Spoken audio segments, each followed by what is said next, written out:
తల్లిదండ్రులు కావాలనుకునే మీ కలని నిజం చేసుకోండి. ఆర్థిక స్థితికి అనుకూల పద్ధతిలో మామ్ IVF తో. శబరిమలైకి మేము వెళ్ళొచ్చామండి. వెళ్ళొచ్చిన తర్వాత మేము మండల కాలం పీఠం పెట్టుకున్నాం కదా, దాన్ని కదపాలంటే ఏం చేయాలి, దానికి ఏమైనా ఒక ప్రత్యేక నియమావళి ఉంటుందా అంటే ఉంటుందండి. శబరిమలకి వెళ్ళి వచ్చిన తర్వాత మీరు వచ్చేంత వరకు అక్కడ దీపం వెలుగుతుంటుంది కదా, ఆ దీపం వెలిగిన తర్వాత అదే స్వతహాగా కొండెక్కేంత వరకు ఆ పీఠం అలాగే ఉంచాలి. ఉంచిన తర్వాత అప్పటి వరకు గడ్డం మీసాలు అంతా తీయకూడదు, మీరు దీక్ష విరమణ చేసేసేయాలి. దీపం కొండెక్కిన తర్వాత యథాస్థానం చెప్పిన తర్వాత కొబ్బరికాయ కొట్టి హారతి ఇచ్చేసి యథాస్థానం చేసి ఆ ఫోటోని చక్కగా తుడిచి అందులో పెట్టేయాలి.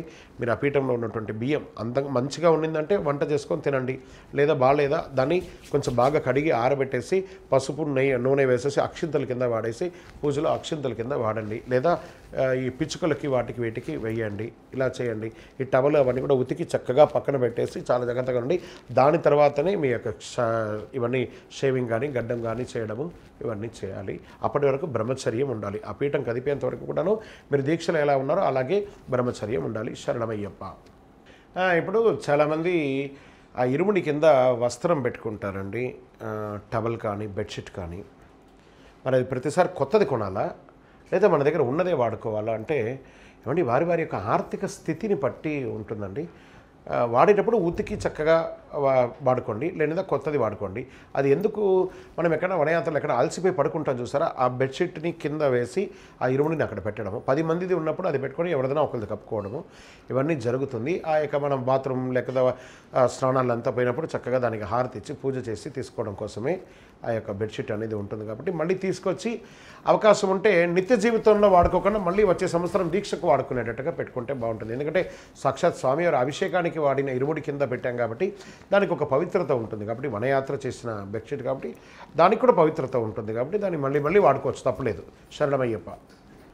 ఇక్కడ ఒక చిన్న మీమాంస ఉందండి. ఏమండి దీక్ష తీసుకున్న వారి యొక్క ఇంటి శ్రీమతి లేదా వాళ్ళ కుటుంబ సభ్యులు 2 పూటల స్నానం చేయాలా? కొంతమందికి ఆరోగ్యపరమైనటువంటి ఇబ్బంది వచ్చి ఉంటుంది కదా, మరి పెద్దవాళ్ళు ఉంటారు, కొంతమంది చిన్నవాళ్ళు ఉంటారంటే ఏమండి మీ యొక్క ఆరోగ్యం సహకరిస్తే ఖచ్చితంగా 2 పూట్ల స్నానం చేయండి. ఒకవేళ సహకరించకపోతే స్నానాదులు చాలా ఉన్నాయి. భస్మ స్నానం ఉంది, ప్రోక్షణ స్నానం ఉంది. మీరు కూడా దీక్షలోనే ఉంటారు కాబట్టి ఆ దీక్ష పారంపర్యాన్ని పాటిస్తుంటారు కాబట్టి దాని అనుగుణంగా మీ డాక్టర్ గారు ఎలా చెప్తే అలా ప్రవర్తించి మీ వారికి దీక్షలో సహకరించండి, మీ అబ్బాయికి దీక్షలో సహకరించండి. శరణమయ్యప్ప. ఇది ఇక్కడ ఒకటి ఉందండి. పడి పూజలో మధ్యాహ్నం 3 తర్వాత పూజ అయిందంటే కొంతమంది భిక్ష చేయరు, రాత్రి 12 తర్వాత కొంతమంది భిక్ష చేయరండి. పడి పూజకు వచ్చిన వాళ్ళు ఆ పడి పూజ దాత ఒక్కొక్కసారి ఇబ్బంది అయ్యి చాలా ఫీల్ అయిపోతుంటాడు. అయ్యో ప్రసాదం చాలామంది తినకుండా వెళ్ళిపోయారని, చేసిన ఆనందం కూడా లేకుండా ఉంటారు. మరి 12 దాటిన తర్వాత తినొచ్చా, 3 దాటిన తర్వాత తినవచ్చా అని అంటే వాస్తవానికి తినకూడదని రూల్ లేదు, కానీ అరగదు. To be honest. ఏమంటే మనం సివిల్గా ఉన్నప్పుడు సినిమాలకు పోయి టైంపాసులు చేసి రాత్రి 1 గంటకో 2 గంటకో వచ్చి తిన్న రోజులు లేవా? ఇప్పుడు మాత్రం దీక్షలో ఉన్నప్పుడు తినము అని చెప్తే ఎలా అండి? అలా కాదట. ఏదో ఒకరోజు ఒక అద్భుతమైనటువంటి పూజ యొక్క ప్రవచనాలు అవన్నీ విన్నప్పుడు ఆ స్వామివారి యొక్క పూజలోనే మనం జీవిస్తున్నాం కాబట్టి ఆ ప్రసాదం స్వామి ధిక్కరణ అంటే స్వామిని ధిక్కరించినట్టే ప్రసాద ధిక్కరణ. సత్యనారాయణ స్వామి పూజలో ప్రసాదానికి ఎంత ప్రాధాన్యత ఉందో అయ్యప్ప స్వామి వారి పూజలో కూడా అంతే ప్రాధాన్యత ఉంది. కాబట్టి ప్రసాద ధిక్కరణ చేయకూడదు. అందుకని ఇంకోటి ఏమంటే 12ంటికి తర్వాత తింటే మళ్ళీ 3ంటికో 4ంటికి నిద్ర లేవాలి కాబట్టి అది అరగదు.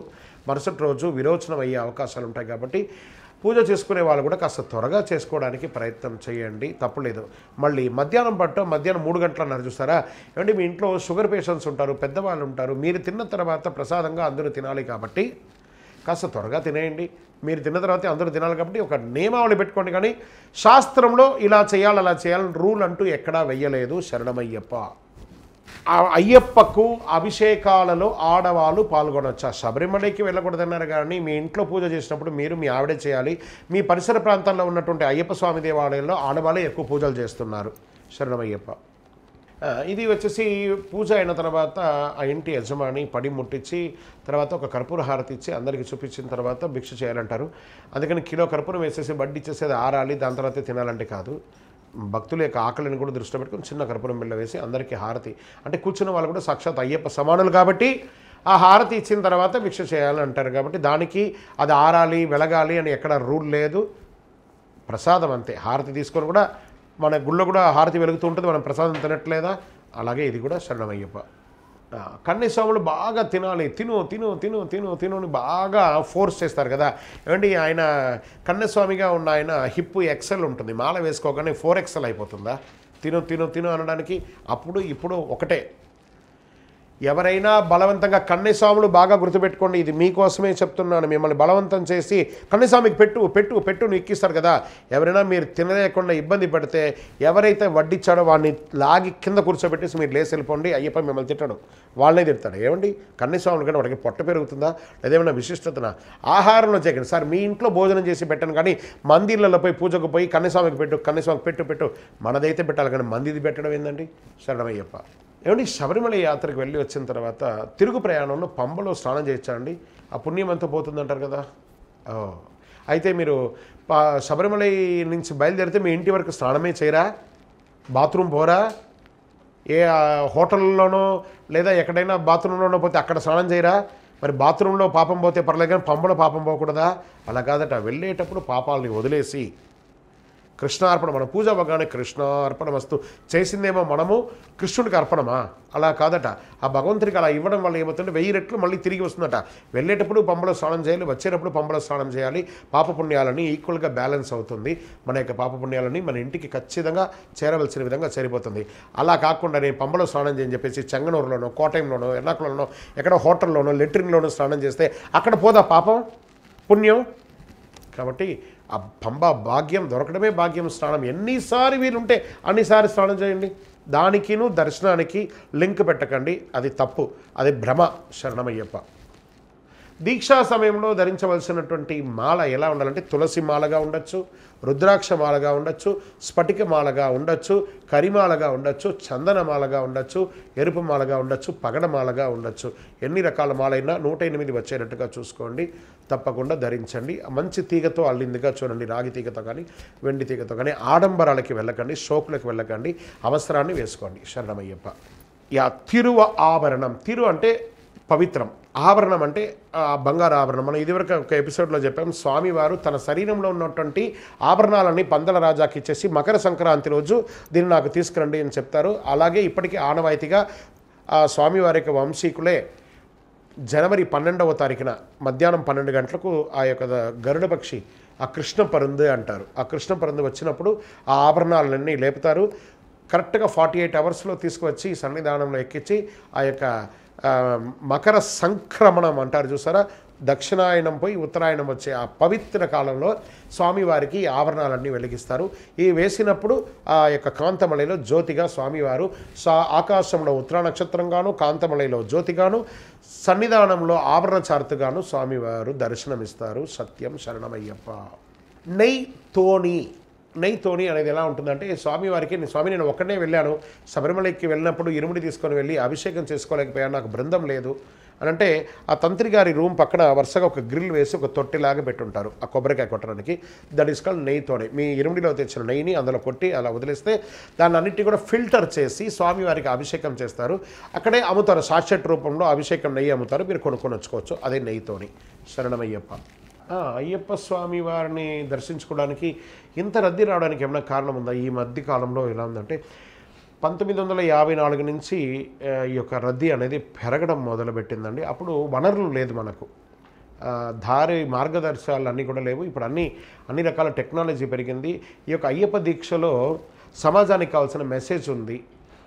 జాతి మతం లేదు అని ఒకటి ఉంది, ఏక వర్ణం లేకుండా ఉంది, కుల మత వర్ణ భేదాతీత లేకుండా జాతి వర్ణ కుల మత వర్ణ భేదాలన్నీ లేని ఏకైక దీక్ష ప్రపంచంలో ఏదైనా ఉందంటే ఇదేం చెప్పచ్చు. అలాంటిది ప్రతి ఒక్కరు కూడా వెళ్తున్నారు, ఆ వనయాత్రలో చేసి ఆరోగ్యవంతులు అవుతున్నారు. దీక్ష ఉండడం వల్ల ఆరోగ్యవంతులు అవుతున్నారు. సమాజ శ్రేయస్సు కోసం, ఒక భక్తి పెంచుకోవడం కోసం, ప్రేమానురాగాలు ఈ యొక్క దీక్షలో ఉండడం, ఒకరి పట్ల ఒకరికి ప్రేమను పెరగడం, బంధువుల్లో ప్రేమ పెరగడం, మిత్రుల్లో ప్రేమ పెరగడం, సమాజంలో ఒక న్యాయం పెరగడం కోసం ఇది అలవాటైంది. కాబట్టి ఇది బాగా ఉంది అని ప్రతి ఒక్కరు కూడా తన జీవితంలో ఒక భాగంగా ప్రతి సంవత్సరం దీక్ష తీసుకుంటున్నారు. శరణమయ్యప్ప. దీక్షలో 2 మాల వేసుకుంటారు కదండి. ఒకటేమో తోడు మాల, ఉపమాల అంటారు కదా. ఎందుకంటే ఏమంటే ఇది వచ్చేసి మనం తయారు చేసింది కాదు, టెక్నికల్గా తయారు చేసింది. మనం వంగినప్పుడు, లేసినప్పుడు, స్నానం చేసినప్పుడు తెగిపోయింది అనుకోండి, మన దీక్ష తెగిపోతుంది. కాబట్టి ఆ 2వ మాల దాన్ని కాపాడుతుంది అనే దానికోసమే ఉపమాల అంటారు. కానీ దానివల్ల ఇది వేసుకుంటేనే కరెక్ట్, వేసుకోకపోతే తప్పును ఎక్కడ లేదు. మన దీక్షను కాపాడుకోవడం కోసం ఆ మాల తెగిపోతే ఒక సెంటిమెంట్గా ఫీలింగ్, అయ్యో నేనేం తప్పు చేశానో నాకు ఇలా అయిపోయిందే అని చెప్పడం కోసం ఇక తోడు మాల వేసుకుంటే ఆ దీక్షను కాపాడుతుంది అనేది. అందులోనూ మళ్ళీ అయ్యో దీక్షలో ఉండగా మాల తెగిపోయింది, నాకేమైనా అపార్థం జరుగుతుంది, అవన్నీ తీసి చెత్తలో పడేయండి. అది టెక్నికల్గా జరిగిన ఒక ప్రాబ్లం, మీరు తయారు చేసింది కాదు మాల. ఎవరో ఆచార్య గారు ఎవరో చేస్తుంటారు, మన అల్లిన వారు. తర్వాత మనం లేచేటప్పుడు కూర్చున్నప్పుడు తెగిపోయి ఉంటుంది, అంతేగాని దానివల్ల దోషం లేదు. నాసిరకమైనటువంటి మాలలు వేసుకోకండి. శరణమయ్యప్ప. పంబా సద్ది సహభంక్తి భోజనం అంటే మనం ఇరుముడిలో తీసుకుపోయినటువంటి అన్న సామాగ్రిలన్నిటినీ ఒక్కొక్క ఇరుముడిలోనే కొంచెం కొంచెంగా తీసుకొని పప్పు, ఉప్పు, బియ్యం అంతా తీసి అక్కడ వండి పంబా సద్ది సమబంతి భోజనం, పంబా నదిలో సమబంతి భోజనం చేయడం వల్ల ఏదో ఒక ఆకులో సాక్షాత్ అయ్యప్ప స్వామి వారే స్వయంగా వచ్చి భిక్ష చేస్తారు అని నానుడి ఉంది. కాబట్టి అప్పటి నుంచే పంబలో ప్రతి ఒక్కరూ సమబంతి భోజనం చేస్తారు. దాన్ని పంబా సద్ది అంటారు. ఇప్పుడు అది మిస్ అయిపోయింది. అందరూ త్వరగా ఈ టైం స్లాట్స్ ఉన్న వెళ్ళిపోతున్నారు. కానీ పంబలో స్నానం చేసి భోజనం చేయాలని ఒక లెక్క ఉంది. అప్పట్లో 101 పొయ్యిలో చక్కగా భస్మం అంతా తీసేవారు. ఇప్పుడు తిరువెంకట దేవస్థానం ఆ ఫైర్ యొక్క దీన్ని దృష్టిలో పెట్టుకొని ఎక్కడ కూడా వంటలు చేయకూడదు, మేమే భోజనం పెడతామంటున్నారు. కాబట్టి అక్కడ భోజనం చేస్తున్నాము. అందుకని ఇప్పుడు అది లేదు, ఒకప్పుడు అలా ఉండేది. శరణమయ్యప్ప. దీన్ని ఇప్పుడు ఒక ప్రశ్న, ఇది మంచి ప్రశ్న. ఇది శబరిమలైకి వెళ్ళేటప్పుడు అందరూ భక్తులు, మన భక్తులు కానీ బంధువులు కానీ దక్షిణ కింద చేతుల్లో డబ్బులు ఇస్తారు. కొంతమంది డబ్బులు మాలగా వేస్తారు, కొంతమంది ఇంకోటి ఇస్తారు. ఇవన్నీ దాన్ని ఏం చేయాలి అంటే మనకు శబరిమలకి వెళ్ళే శక్తి, మనకు స్తోమత ఉంది కదా, మనం ఖర్చు పెట్టుకుని శబరిమలకి వెళ్తాం. వాళ్ళు ఇచ్చిన వాటి అన్నింటినీ అది స్వామివారి సొత్తు కాబట్టి ఇరుముడిలో వేయండి, లేదా స్వామివారి హుండీలో వేయండి. శివసొత్తు అది మీకు ఇవ్వట్లేదు, అయ్యప్ప అనుకొని మీకు ఇస్తున్నారు. వాళ్ళు ఇచ్చారు కదా అని చెప్పి దారి ఖర్చులకి, టిఫిన్లకి, వస్తువులు కొనుక్కోవడానికి దాన్ని వాడుకోకూడదు. వారు భగవంతుడా మా అమ్మాయి పెళ్ళి కావాలి అని చెప్పి ఇస్తారు, భగవంతుడా నాకు వ్యాధులు తీరాలి అది ఇస్తారు, భగవంతుడా నాకు ఉద్యోగం రావాలి ఇస్తారు, భగవంతుడా నాకు ఏదో కోరిక ఉందని ఇస్తారు. ఆ కోరికల్ని మీరు ఆ స్వామివారి యొక్క ప్రతిరూపంగా అనుకొని మీకు ఇస్తున్నారు. దాన్ని తీసుకొని మీరు హుండీలో వేస్తే వారికి అనుగ్రహం వస్తుంది. కానీ మీరు దాన్ని వాడుకుంటే ఎక్కడి నుంచి వస్తుంది? కాబట్టి మీకు ఇచ్చే ప్రతి రూపాయి స్వామివారి హుండీకి వేయండి. ఎందుకంటే మీరు శక్తి, మీ స్తోమత ఉందనే కదా మీరు శబరిమలకి వెళ్తున్నారు. శరణమయ్యప్ప. అప్పాచి మేడలో బియ్యపు ఉండలు ఎందుకు వేస్తారు? అది చాలా మంచి విషయం. ఎందుకంటే మన యొక్క దీంట్లో వన్యప్రాణుల్ని రక్షించే ఒక పరిరక్షణ అయ్యప్ప స్వామి దీక్షలో కూడా ఒకటి ఉంది. అప్పాచి మేడు చాలా పెద్దది, ఎత్తైన మేడు. అక్కడ వన్యమృగాలు విపరీతంగా ఉంటుంది. ఈ యొక్క దీక్షా సమయంలో అక్కడ బంధం వేసి ఉంటారు కాబట్టి అక్కడికి రాదు, తర్వాత వచ్చి భోంచేస్తుంది. ఈ ఉండల్ని వేయడం వల్ల ఆ జంతు సంరక్షణ కోసం వేయడం. తర్వాత వచ్చి ఆ జంతువులన్నీ వాటిని తింటాయి. ఆ పులులు కానీ, లేకపోతే ఏనుగులు కానీ, నక్కలు కానీ, ఉడతలు కానీ దాన్ని తింటాయి కాబట్టి దాన్ని వేస్తారు జంతు సంరక్షణ కోసం. అంటే ఇందులో దీక్షలో మానవ రక్షణతో పాటు జంతు రక్షణ, పర్యావరణ రక్షణ కూడా ఒక భాగంగా సేవా దృక్పథంగా ఉంది. కాబట్టి శరణమయ్యప్ప. సరన్ కుత్తి అంటే ఏంటి? కన్నె స్వాములు ఎందుకు గుచ్చుతారు? ఇక్కడ విశిష్టత ఏమైనా ఉందా అంటే స్వామివారు చెప్పారనమాట. అయ్యప్ప స్వామివారు ఏమని చెప్పారు? నా యొక్క సన్నిధానానికి ఎప్పుడైతే కన్నె స్వాములు రారో ఆ సమయంలో నేను నిన్ను వివాహం చేసుకుంటాను. శరణ్ కుత్తిలో వారు వచ్చినటువంటి గుర్తు తెలుస్తుంది. వాళ్ళు ఎరిమేరు నుంచి ఒక చిన్న పుల్ల లాంటి శరం అంటే ఒక కుత్తి.